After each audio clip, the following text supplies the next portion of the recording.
அகிலம் டிவி நேயர்களுக்கு வணக்கம். இன்றைய பிரதான செய்திகள். முதலில் தலைப்புச் செய்திகள்.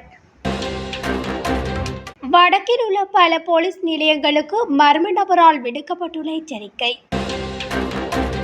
180 அத்தியாவசிய மருந்துகளுக்கு தட்டுப்பாடு. ஜெர்மனியில் உள்ள இலங்கையர்களை சந்தித்தார் ஜனாதிபதி.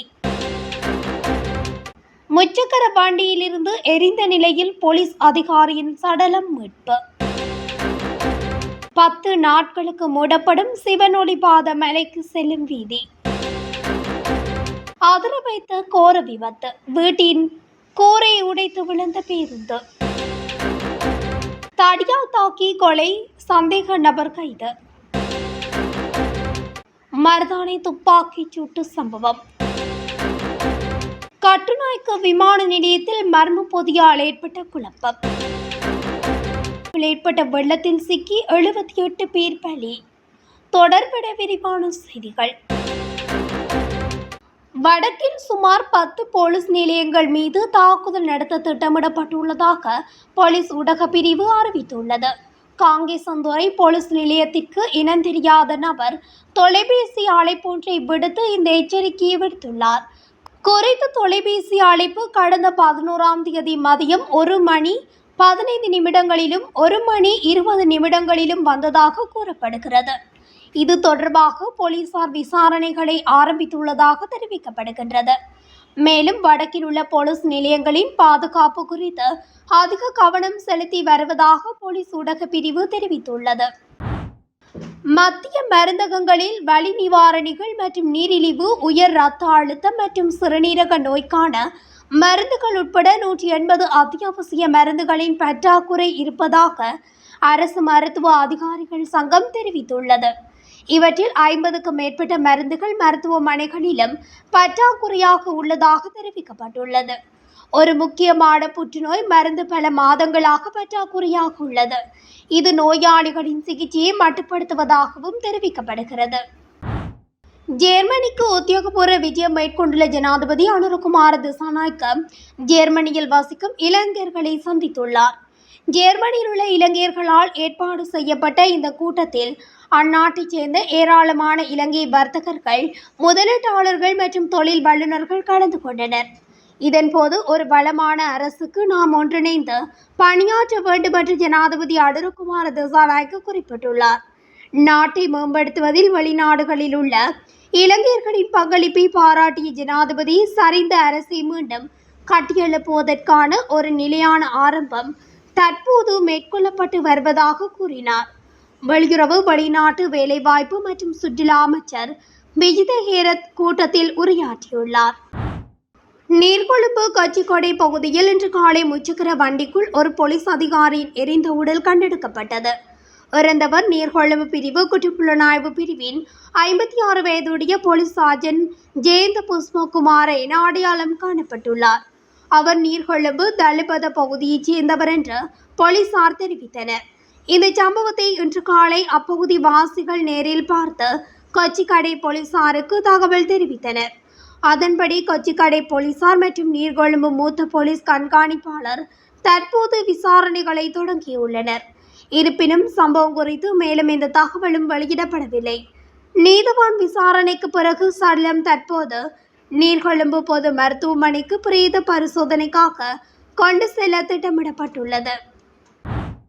அவசர பராமரிப்பு பணிகள் காரணமாக நோர்டன் ஃப்ரீஜில் இருந்து கினிகத்தேன தியகல வழியாக ஸ்ரீபாத வரையிலான சாலை 10 நாட்களுக்கு மூடப்பட உள்ளதாக வீதி அபிவிருத்தி அதிகார சபை அறிவித்துள்ளது.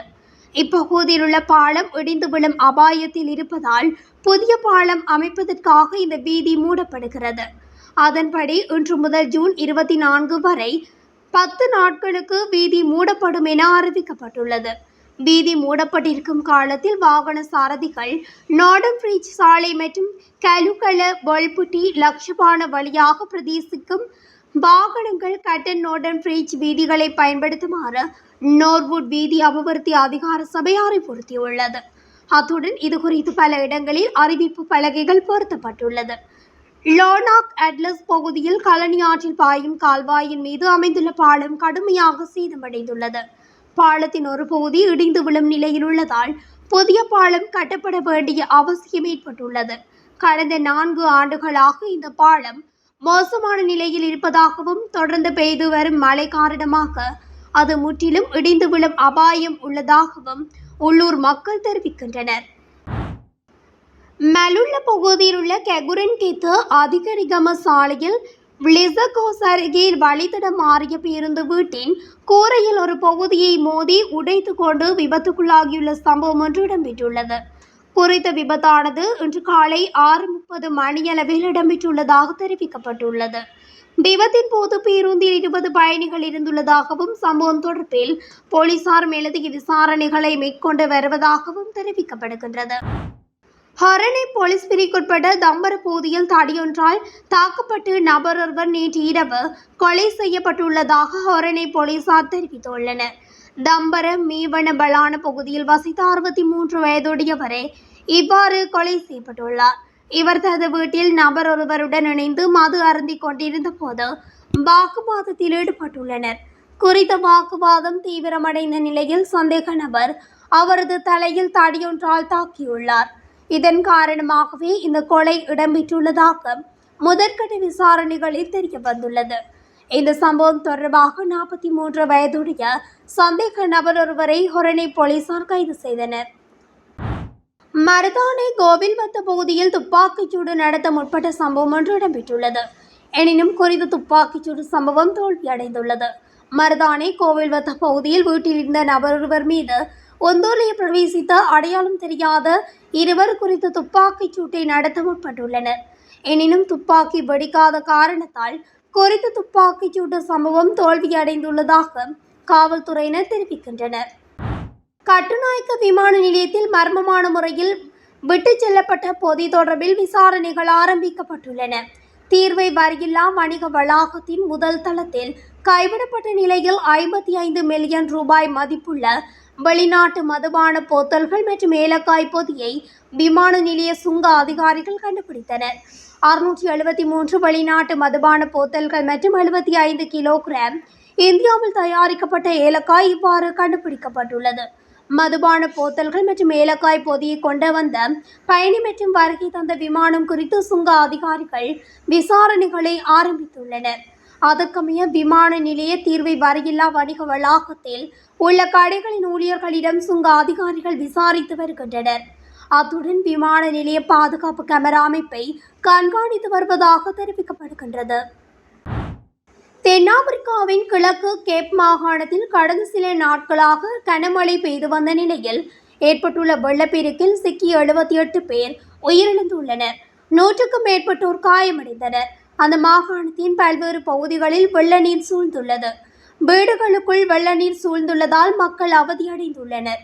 கனமழை வெள்ளப்பெருக்கால் லட்சக்கணக்கான மக்கள் பாதிக்கப்பட்டுள்ளனர். தாழ்வான பகுதிகளில் உள்ள மக்கள் பாதுகாப்பான இடங்களுக்கு வெளியேற்றப்பட்டுள்ளனர். கனமழையால் பலர் வீடுகளை இழந்து நிவாரண முகாம்களில் தங்கியுள்ளனர். கனமழையால் பல சாலைகள் துண்டிக்கப்பட்டுள்ளன. இந்த நிலையில் அந்நாட்டில் பெய்து வரும் கனமழை வெள்ளத்தில் சிக்கி இதுவரை 78 பேர் உயிரிழந்துள்ளனர். 100க்கும் மேற்பட்டோர் காயமடைந்துள்ளனர்.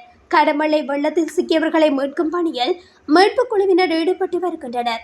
ஹெலிகாப்டர் உதவியுடன் மீட்பு பணிகள் தொடர்ந்து நடைபெற்று வருகின்றன. இத்துடன் அகிலம் டிவியின் இன்றைய பிரதான செய்திகள் நிறைவடைகின்றன. தொடர்ச்சியாக செய்திகளை அறிந்து கொள்ள அகிலம் டிவி ஊடகத்துடன் இணைந்திருங்கள். நன்றி, வணக்கம்.